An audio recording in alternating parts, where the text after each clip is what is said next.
छुट्टियाँ थोड़ी रह गई हैं, मुझे नानू के पास ले जाओ ना। नानू के पास जाने का पहले मैंने कहा था, मैं जाऊंगा नानू पास। बच्चों, अभी गर्मी बहुत है, जब बारिश होगी, गर्मी कम होगी तो मैं ले जाऊंगी तुम्हें। मुझे पता है आप इस बार भी हमें नानू के पास नहीं लेकर जाएंगी।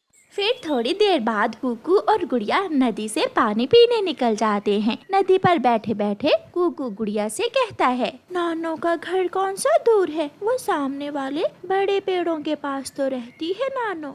जी, देखने में ही ऐसा लगता है। पता है, जब पिछली बार मैं मम्मा के साथ गई तो पूरे 2 घंटे लगे थे नानू के पास जाने में। मैं भी गया था, मुझे रास्ते का पता है। चलो गुड़िया, हम नानू से मिलकर शाम तक वापस आ जाएंगे। मगर हम अकेले कैसे जा सकते हैं? मम्मा ने मना किया है हमें अकेले कहीं जाने से। गुड़िया मेरी बहन, मान जाओ प्लीज, मैं अपने गुल्लक के सारे पैसे तुम्हें दे दूंगा, प्लीज मेरे साथ चलो। फिर गुड़िया अपने भाई कुकू की बात मान लेती है और दोनों बहन भाई अपनी नानू के घर की तरफ उड़ते हैं। थोड़ी दूर जाकर घना जंगल शुरू हो जाता है। वहाँ जाकर कुकू एक बार तो रास्ता भूल जाता है। गुड़िया, यहाँ से किस तरफ जाना है? शायद उस तरफ या फिर दूसरी दिशा में। मुझे नजर आ गया, मुझे वो पेड़ नजर आ गया जहाँ से उस सामने वाले पेड़ की तरफ जाना है।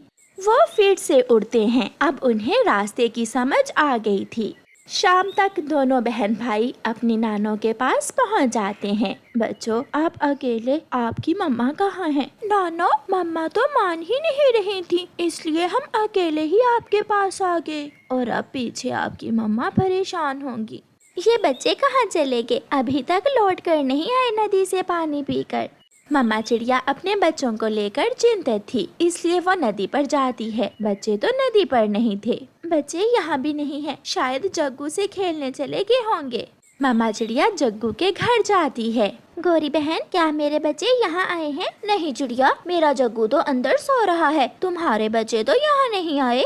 अब चिड़िया की परेशानी और भी बढ़ जाती है। मेरे बच्चे नदी पर पानी पीने आए थे, मगर घर वापस नहीं आए। मुझे तो कुछ समझ नहीं आ रही। चिड़िया, तुम कबूतर या तोते के घर जाओ। चिड़िया वहाँ से उड़ती है। रास्ते में चिड़िया को तोता मिलता है। चिड़िया, तुम्हारे बच्चे अकेले घने जंगल की तरफ जा रहे थे, क्या वो तुमसे पूछ कर गए थे? तोते भैया, मैं तो कब से उन्हें ढूंढ रही हूँ। बहुत तंग किया है मुझे बच्चों ने, कहीं वो अपनी नानू के पास ना चले गए हों। मम्मा चिड़िया तेजी से उड़ती है। नानो, हम बाहर खेलाएं? जाओ बेटा, खेलाओ, तब तक मैं आपके लिए खिचड़ी बना कर रखती हूँ। बच्चे बाहर चले जाते हैं। दोनों गुड़िया और कुकू बड़े पेड़ पर झूला ले रहे थे कि तेज बारिश शुरू हो जाती है। कुकू भैया, जल्दी करो, हमें घर जाना होगा, नानू परेशान होंगी। बच्चों को नानू की तो फिक्र थी, मगर उन्होंने अपनी मम्मा का नहीं सोचा, जो तेज बारिश में उड़ रही थी। मम्मा चिड़िया एक घने पेड़ के पत्तों में छुपकर बैठ जाती है। ऊपर वाले, मेरे बच्चों की रक्षा करना। इतना अच्छा लगे जब मैं माँ के पास जाऊँ तो बच्चे वहाँ ही बैठे हुए हों। ऐसा कहते हुए मम्मा चिड़िया रोने लग जाती है। मैं कुछ नहीं कहूँगी बच्चों को, गलती मेरी ही है। अगर मैं बच्चों को नानू के पास ले जाती तो वो कहीं दूर ना जाते। ना जाने ये बारिश कब रुकेगी। मम्मा चिड़िया फिर से उड़ती है। हवा में उड़ना बहुत मुश्किल था, मगर मम्मा चिड़िया बेचारी क्या करती। बहुत मुश्किल से मम्मा चिड़िया अपनी माँ के घर पहुँच जाती है। मम्मा चिड़िया दरवाजे पर दस्तक देती है। एक छेद में से गुड़िया मम्मा को देख लेती है। कुकू भाई, मम्मा आ गई। दोनों बच्चे अलमारी के पीछे छुप जाते हैं। जब बिना पूछे आए थे तब डर नहीं लगा तुम्हें अपनी मम्मा से, अब डर रहे हो? उनकी नानो दरवाजा खोलती है। माँ, मेरे बच्चे। वो घर में ही है, तुम शांत हो जाओ बेटी। ये सुनकर मम्मा चिड़िया की जान में जान आती है। अब उन्हें मारना ना, मैंने बहुत समझाया है उन्हें, वो बहुत डरे हुए हैं। मम्मा चिड़िया घर में चली जाती है। मेरी माँ ने मेरे लिए खिचड़ी बनाई है, वो भी ऐसी बारिश में। अगर मेरा कुकू और गुड़िया यहाँ होते तो वो भी खा लेते। ये सुनकर दोनों बच्चे जल्दी से अलमारी के पीछे से निकलकर आ जाते हैं और अपनी मम्मा के गले लग जाते हैं। मम्मा, हम यहाँ ही हैं। मम्मा सॉरी, मुझे पता है आप परेशान नहीं होंगी। खिचड़ी ठंडी हो रही है, जल्दी से सब खिचड़ी खा लो। फिर वो सब हंसने लगते हैं और खिचड़ी खाने लगते हैं। जंगल के पास इंसानों की बस्ती थी। इंसानों की बस्ती के पास से बिजली की तारें गुजरती थीं। जैसे ही सुबह होती, जंगल के सभी पक्षी बहुत जल्दी में होते, क्योंकि उन्हें भोजन लेने इंसानों की बस्ती की तरफ जाना होता था। तोते भैया जल्दी करो, हमें जल्दी से जाकर उन तारों पर बैठना होगा। अगर वो दुष्ट कौवे पहुँच गए तो वो हमें तारों पर बैठने नहीं देंगे। कल मैं खम्बे के पास वाली तारों पर बैठा हुआ था, उस काली कौवी ने आकर मुझसे लड़ाई शुरू कर दी। बातें करने के बाद चिड़िया और तोता इंसानों की बस्ती की तरफ चल देते हैं।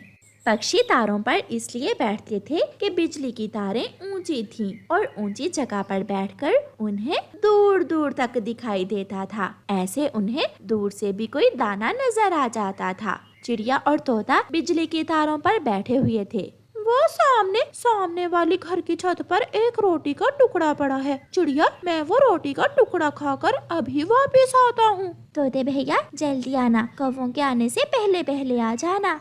कालू उठो उठो, जल्दी करो, तुम अभी तक सोए हुए हो और पक्षी बिजली की तारों पर पहुँच भी गए होंगे।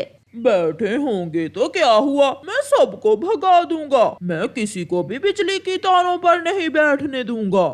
कौवा और कौवी अपने घर से निकलते हैं और खम्बे के पास जाकर बिजली की तारों पर बैठ जाते हैं। कौवे और कौवी, ये जगह किसी की है, यहाँ पहले से कोई बैठा हुआ है, आप थोड़ा आगे चले जाएं। कोई बैठा हुआ क्या भूत है जो हमें दिखाई नहीं दे रहा? इतने में तोता वहाँ आ जाता है। ये जगह मेरी है, मैं और चिड़िया सुबह से आए हैं, हम पहले आए थे यहाँ। मैं वहाँ से रोटी का टुकड़ा खाने गया था। रोटी का टुकड़ा खा लिया है तो अब चलते बनो यहाँ से। चल चिड़िया, तू भी जा, अब इन तारों पर बैठकर हम दाना ढूंढेंगे। तोता भी चिड़िया के पास ही बैठ जाता है। हम क्यों जाएं? हम पहले आए हैं, आप जाइए, या फिर हम सब इकट्ठे यहाँ बैठकर भी दाना ढूंढ सकते हैं। कालू, भगा इन्हें यहाँ से। अगर ये यहाँ बैठे रहे तो मुझे दाना नहीं मिलेगा। फिर कालू कौवा डरा धमका कर चिड़िया और तोते को वहाँ से भगा देता है। कालू, वो देखो सामने वाली छत पर छोटा बच्चा पापड़ खा रहा है। जाओ और छीन लाओ पापड़ उससे। कौवा तुरंत उड़ता है और उस छोटे बच्चे से पापड़ छीन लेता है। पक्षी बहुत परेशान थे, क्योंकि वो तारें ही थीं जिन पर बैठकर वो दाना ढूंढ लेते थे, और अब कौवे उन्हें वहाँ बैठने नहीं देते थे। दूसरे दिन जब चिड़िया, कबूतर और तोता सुबह सवेरे तारों पर बैठने आते हैं, तो कौवा और कौवी पहले से ही वहाँ बैठे हुए थे। उठो, जाओ यहाँ से। अगर ना गए तो मेरे कालू जी से बहुत मार पड़ने वाली है तुम सबको। चिड़िया, अब यहाँ बैठकर समय जाया करने से अच्छा है कि हम कोई और ठिकाना ढूंढ लें। हाँ चिड़िया, ये कौवे अब हमें यहाँ बैठकर भोजन की खोज नहीं करने देंगे। हम बात करते हैं, तोते और कबूतर, हम किसान की पत्नी से बात करते हैं। सलाह करने के बाद चिड़िया, कबूतर और तोता किसान की पत्नी के पास जाते हैं। माँ जी, हम भूखे हैं, हमारे जंगल में कई दिनों से बारिशें नहीं हुई, जंगल में दाने की बहुत कमी है। और वो कौवे हमें बिजली की तारों पर बैठकर भोजन भी नहीं ढूंढने देते। पक्षियों, चिड़िया, कबूतर और तोते, मुझे माफ करना। हम इंसान अपने कामों में इतने मगन हो जाते हैं कि आप पक्षियों को भूल ही जाते हैं। आप हमारा गिरा हुआ दाना ढूंढने के लिए मारे फिरते हैं, और एक हम हैं कि आपको 2 दाने नहीं दे सकते। माँ जी, हमारे पूर्वज कहते थे कि इंसान बहुत दयालु है, मगर आज के इंसान तो बहुत लालची हो गए हैं। पक्षियों, मैं आज से ही आप सबके लिए अपनी छत पर दाना पानी रख दिया करूंगी। आप सुबह सवेरे आकर तारों पर नहीं, बल्कि मेरे घर की छत पर बैठा करेंगे। फिर किसान की पत्नी अपनी छत पर दाना डालती है और एक प्याले में पानी रखती है। पक्षी जी भरकर दाना खाते हैं और प्याले से ठंडा पानी पीते हैं और उड़ जाते हैं। ऐसे पक्षियों की दाना पानी की समस्या दूर हो जाती है। अब तो काले कौवे भी तारों पर नहीं, बल्कि चिड़िया, कबूतर और तोते के साथ आकर बैठ जाते और सब मिलकर दाना पानी खा लेते थे।